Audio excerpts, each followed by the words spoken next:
ნინო ციხისთავია ჩვენი სტუმარი ქალბატონი ნინო მოგესალმებით. გამარჯობა.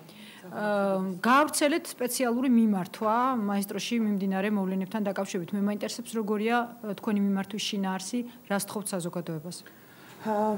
მიმართვის სათაური არის მაესტროს შიგნით და გარეთ დატრიალებული ტკივილი. მიმართვა არის ყველას მიმართ. ჯერჯერობით 10 ორგანიზაციამ მოაწერა ხელი, მაგრამ გრძელდება ხელმოწერები.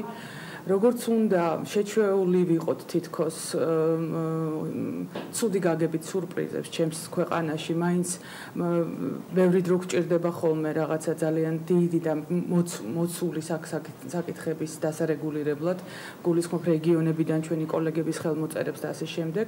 მიმართვა არის რამდენიმე ადრესატისთვის შიგნით, ეს არის პირველ რიგში ხელისუფლებისადმი, რომ სასწრაფოდ დაიწყოს გამოძიება, რომ ეს იყოს ყველაფერი გამჭვირვალე, ტრანსპარენტული და ხელმისაწვდომი საზოგადოებისათვის და აქ სწორედ აღწერილი გვაქვს პოლიციის ქმედებებთან დაკავშირებული ჩვენი პრეტენზიები, რომ ის სელექტიურად იცავდა საზოგადოების წევრებს, მისი სელექტიურობა გამოსაძიებელია, რომ სწორედ მისმა ქმედებამ და უმოქმედობამ ბოლოში და კონკრეტულმა მოქმედებებმა ხელი შეუწყო იმას, რომ ჩვენს კოლეგებს თქვენ ჟურნალისტებს შეგეშალათ ხელი მუშაობაში და თქვენი საქმიანობა ვერ განახორციელეთ და აი ამდენი ხნის მანძილზე, ამდენი საათის მანძილზე საგანგებო რეჟიმში გიწევთ მუშაობა.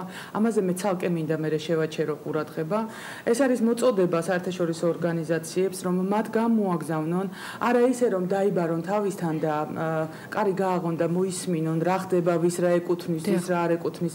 არამედ მათ უნდა გაითვალისწინონ ის, რომ ტელეკომპანია მაესტრო და მისი პროდუქცია და მისი მაყურებელი და მთლად საზოგადოება ეს არის დიდი საზოგადოებრივი ინტერესი და მათ უნდა გამოაგზავნონ აუცილებლად საკუთარი დამკვირვებელი, რომელიც ევროპული ქვეყნების, ევროკავშირის საელჩოებს კონკრეტულად ინფორმაციას რეგულარულად მიაწვდის. ჩვენ გვინდა რომ ტელეკომპანიის შენობაშიც გააგზავნონ დამკვირვებელი და ასევე აქაც ნახონ რა სტრესულ მუშაობაში მე რო შემოვედი და დავათვალიერე, ჩემთვის აღწერა და დოკუმენტირება გავაკეთე, ეს გასაკეთებელია.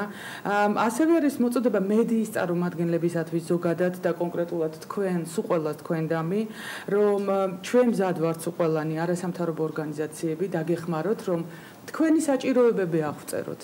მე რამდენადაც სულ მთელი საზოგადოება ველოდებით, რომ მიმდინარეობს მოლაპარაკებები, მე მინდა რომ ძალიან პრინციპულად და ძალიან კონკრეტულად მოლაპარაკების მაგიდაზე სწორედ თქვენი საჭიროებები იყოს შუაში, ცენტრში, განხილული და დანარჩენ სხვა საკითხებთან ერთად და პარალელურად და არა მერე, იმიტომ რომ ის გამონათქვამები, რაც მე მოვისმინე ტელევიზიით, დამოკიდებულება ჟურნალისტების მიმართ, გინდა კონკრეტული დამფუძნებლისაგან და გინდა პოლიციის წარმომადგენლებისაგან ეს წარმოქმნილი. დამფუძნებელში ვის გულისხმობთ? ეროსიკიც მარიშულს გულისხმობთ. ის არის დამფუძნებელი, უბრალოდ მინდა დავაზუსტო. კი ბატონო, შეიძლება ტერმინი. არა, ეს მხოლოდ მაყურებლისთვის. საერთოდ იცით რა, ეს არა, მხოლოდ მაყურებლისთვის. კი ბატონო, ქალბატონო, მიდის ამ ტერმინებზე ჭიდაობა.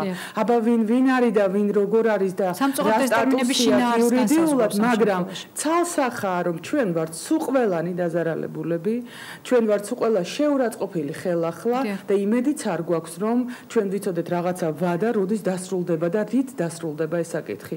ამიტომაც იქ დილიდან ღამემდე და ღამის მანძილზე ბევრი ადამიანი მიდის. მე როდესაც ვიყავი გუშინ, იქ იყო მორიგეობა უკვე რაღაცნაირად, სრულიად მოხალისეობრივი არანაირი არ არის, ახლა შენ წახვედი მე მოვედი და ეს გრძელდება და ეს გაგრძელდება, ესე მე მინდა ვთქვა.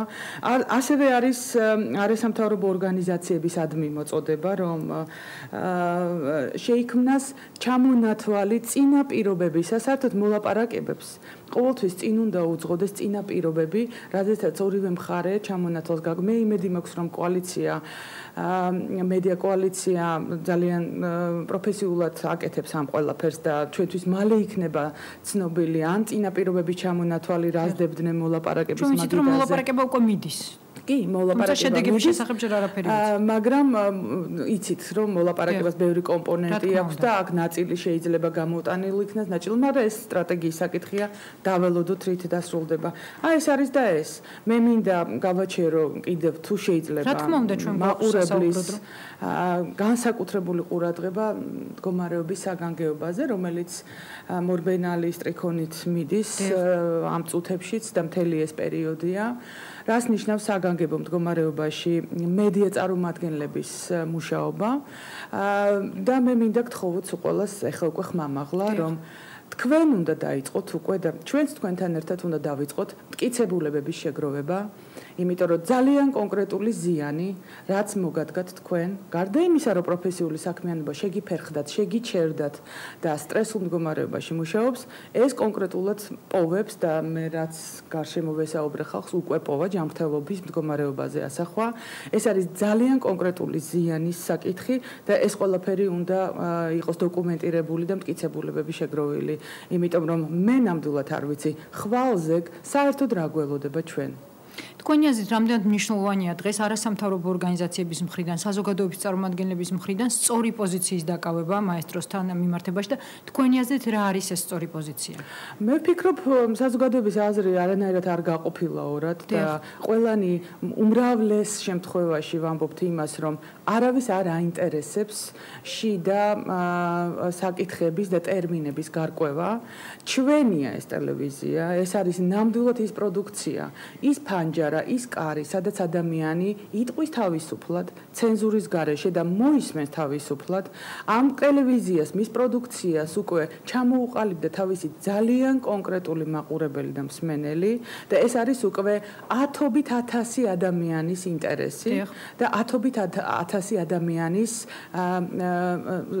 საკუთრება, მე ესე ვიტყოდი, საინფორმაციო, ინტელექტუალური საკუთრება, რომელიც ჩვენ გვეკუთვნის და აი ამიტომ ჩვენთვის სრულიად მიუღებელია ესე გარეთ გამოტანა და არ ვიცი მე აღარ მინდა ის ტერმინი წისქვილზე წყლის ხმა თუ ნავთის ხმა არ მაინტერესებს იცით მე ვიცი რომ ჩვენ პირველ რიგში მოუწოდებთ ხელისუფლებას ეს მისი ვალდებულებაა და მისი დანაშაულია რომ ის არ ჩაერია დროზე და არ დაიცვა საზოგადოებრივი წესრიგი ისე რომ ჟურნალისტებს და კონკრეტულად მაესტროს თანამშრომლებს და კონკრეტულად ჩემს კოლეგებს არ შეშლოდათ ხელი მუშაობაში საქმიანობის განხორციელებაში. ძალიან დიდი მადლობა. ნინო ციხისთავი იყო ჩვენი სტუმარი. რამდენიმე წუთში 9 საათზე საინფორმაციო გამოშვება გავა ეთერში, შემდეგ კი ჩვენ ისევ დაგიბრუნდებით ჩვენ სტუმრებთან ერთად.